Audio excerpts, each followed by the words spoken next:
మూసీ నది బాగుపడితే హైదరాబాద్కు చాలా ప్లస్ అవుతుంది. ఈ మాట సీఎం రేవంత్ రెడ్డి పదే పదే చెబుతూ వస్తున్నారు.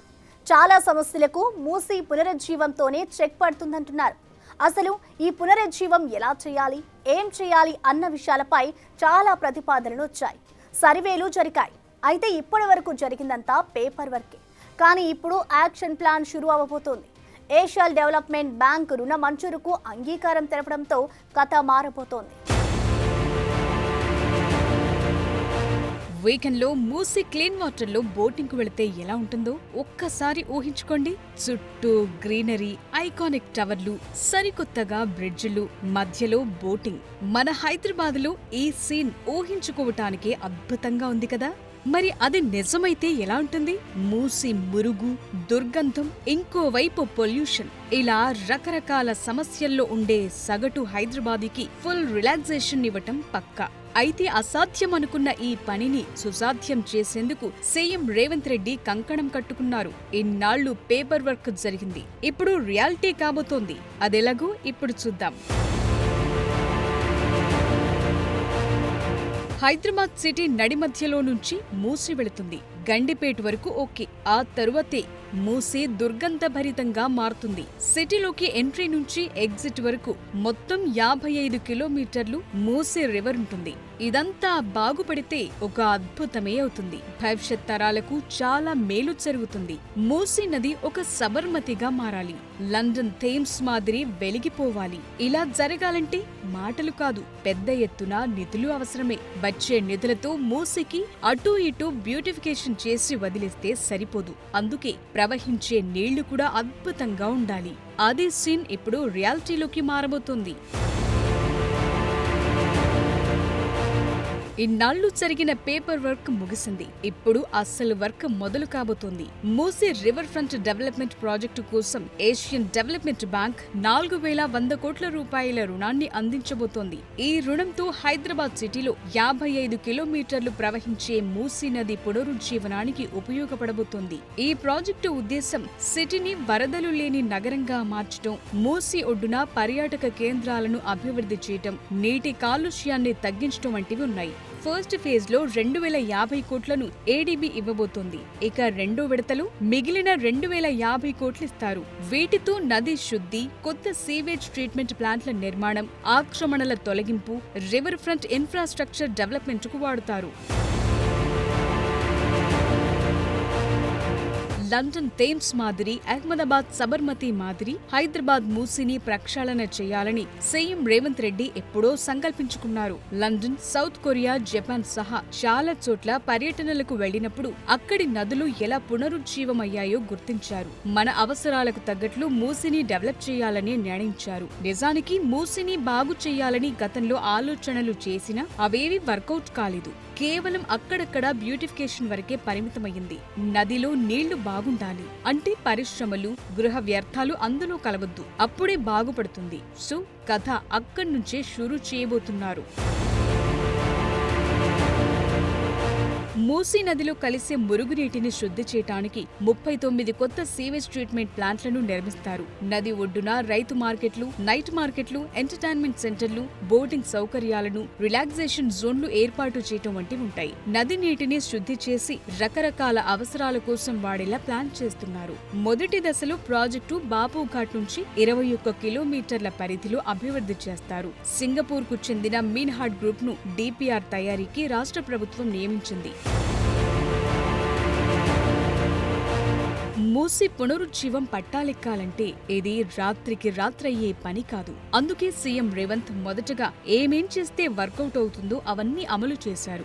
మొదట నదీ గర్భంలో ఉన్న వారిని ఇమ్మీడియట్ గా ఖాళీ చేయించారు. వారికి డబుల్ బెడ్రూమ్ ఇండ్లు కేటాయించారు. సామాన్లు తరలించేందుకు 25,000 రూపాయల ఆర్థిక సహాయం కూడా చేశారు. హైడ్రాతో చాదర్ఘాట్ బ్రిడ్జ్ నుంచి ఉస్మానియా హాస్పిటల్ దాకా ఆక్రమణలను తొలగించారు. మొదటి దశలో 13 ఎస్టీపీలను నిర్మించడం ద్వారా రోజుకు 970 మిలియన్ లీటర్ల నీటిని శుద్ధి చేస్తారు. రెండో దశలో మిగిలిన 34 కిలోమీటర్ల పరిధిలో అభివృద్ధి కొనసాగుతుంది. ఇందులో పర్యాటక సౌకర్యాలు, వాణిజ్య కేంద్రాలు ఏర్పాటవుతాయి. సీఎం రేవంత్ రెడ్డి హెచ్ఎండిఏ అధికారులతో చేసిన రివ్యూలు ఇటీవలే కీలక సూచనలు చేశారు. హైదరాబాద్ వరదలకు విముక్తి జరగాలంటే అది మూసీ పునరుజ్జీవంతోనే అని క్లారిఫికేషన్ ఇచ్చారు. మూసీ అభివృద్ధిలో ఐకానిక్ డిజైన్ ను ఎంచుకోవాలి. రివర్ ఫ్రంట్ అభివృద్ధి చేసే విషయంలో సబర్మతి మోడల్ ను ఫాలో కావాలన్నారు. మూసీ పరివాహకంలో ఉన్నవారికి సరైన పరిహారం అందించి మొత్తం ప్రాజెక్టును 3 ఏళ్లలో పూర్తి చేయాలని ప్రభుత్వం లక్ష్యంగా పెట్టుకుంది. టైమ్స్ ఆఫ్ ఇండియా అన్న పేరు మూసీకి ఉంది. ఇది ఒకప్పుడు. కానీ ఇప్పుడు సగటు హైదరాబాదీ ఆ మాటను సగర్వంగా చెప్పుకునే పరిస్థితి ఉందా అన్నది గుండెల మీద చేయి వేసుకుని ఆలోచించాలి. లేనే లేదు. మూసీ దగ్గరికి వెళ్ళలేరు, అందులో దిగలేరు, అక్కడి దుర్గంధాన్ని తట్టుకోలేరు. అంతలా దారుణంగా మారిపోయింది సీన్. గట్టిగా వాన పడితే వరద నీళ్లు మూసీలోకి వెళ్లే దారులన్నీ క్లోజ్ అయ్యాయి. ఇలాగైతే హైదరాబాద్ మనుగడ సాగిస్తుందా? మరి పరిష్కారం ఏంటి? మూసీ నది పరివాహక ప్రాంత పరిధిలో 4 జిల్లాల్లోని 35 మండలాలు, 800కు పైగా గ్రామాలున్నాయి. 5 లక్షలకు పైగా కుటుంబాల జీవనోపాధి మూసీ నది చుట్టూ ఉంది. అందుకే ఈ నది చాలా కీలకం. మూసీ తెలంగాణలోనే పుట్టి తెలంగాణలోనే కృష్ణా నదిలో కలుస్తోంది. చెప్పాలంటే దీన్ని కాపాడుకునే బాధ్యత తెలంగాణ ప్రభుత్వానిదే. అందుకే పునరుజ్జీవంపై ఫోకస్ మరింత పెంచారు. చూశారుగా ఈ వరదలు, ఇవన్నీ హైదరాబాద్వే. ఒక్క వర్షానికే రోడ్లన్నీ చెరువులుగా మారాయి, డ్రైనేజ్లు పొంగాయి, కంప్లీట్ గా జనం ఇరుక్కుపోయారు. ఇళ్లకు వెళ్లాలంటే గంటలు గంటలు పట్టింది. హైదరాబాద్ లో ఇప్పుడున్న రోడ్లు, డ్రైనేజ్లు 5 సెంటీమీటర్ల వర్షం పడితే తట్టుకునే పరిస్థితి లేదు. ఒక్కోసారి 20 సెంటీమీటర్ల వర్షపాతం కూడా నమోదవుతోంది. మరి ఈ కురిసిన వర్షమంతా సమీప చెరువులు, నాలాల ద్వారా మూసీ వైపు వెళ్లాలి. కానీ అదే జరగట్లేదు. గండిపేట, హిమాయత్ సాగర్ దాకా ఒకలా ఉన్న మూసీ హైదరాబాద్ సిటీలోకి ఎంట్రీ అయ్యాక చాలా వరకు కుచించుకుపోయింది. పైగా మూసీ వైపు వచ్చే వరద కాలువలు కూడా కుచించుకుపోయాయి. అందుకే ఈ పరిస్థితి. సో మూసీ పునరుజ్జీవంలో భాగంగా ఇవన్నీ సెట్ చేసేందుకు తెలంగాణ ప్రభుత్వం పకడ్బందీ ప్రణాళికలతో రెడీగా ఉంది. కేంద్రానికి చాలా సార్లు నిధులివ్వాలని, సబర్మతి మాదిరి మూసీని మారుస్తామని కోరారు. అయితే వీటికి సంబంధించి ఆర్థిక, సాంకేతిక సమస్యలపై మరిన్ని క్లారిఫికేషన్లను కేంద్రం కోరుతోంది. సో 100 ఏళ్ల పాటు హైదరాబాద్ సిటీలో వరద సమస్య రిపీట్ కావద్దంటే మూసీ పునరుజ్జీవమే ముఖ్యమని సీఎం రేవంత్ ఇటీవలి రివ్యూలో కూడా చెప్పారు. ఈ ప్రాజెక్టును వరద నీటి నిర్వహణకు వీలుగా డిజైన్ చేయాలన్నారు.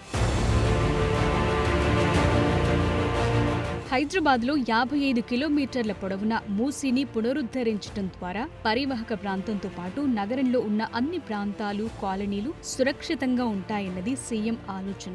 లోతట్టు ప్రాంతాలు వరద ముంపునకు గురికాకుండా కాపాడొచ్చు. ఔటర్ రింగ్ రోడ్ లోపల ఉన్న కోర్ అర్బన్ రీజియన్లోని వరద సమస్యకు శాశ్వత పరిష్కారం దిశగా నగరంలోని అన్ని వైపుల నుంచి వర్షపు నీరు మూసీకి చేరేలా ప్రణాళికలు రెడీ చేయాలన్నారు సీఎం. హుస్సేన్ సాగర్, దుర్గం చెరువు, మీరాలాం ఇలా అన్ని చెరువులు, కుంటలను నాలాల ద్వారా మూసీకి లింకప్ చేసి చెరువుల పునరుద్ధరణ, నాలాల వెడల్పు ప్రక్రియ వీలైనంత త్వరగా పూర్తి చేయాలన్నారు.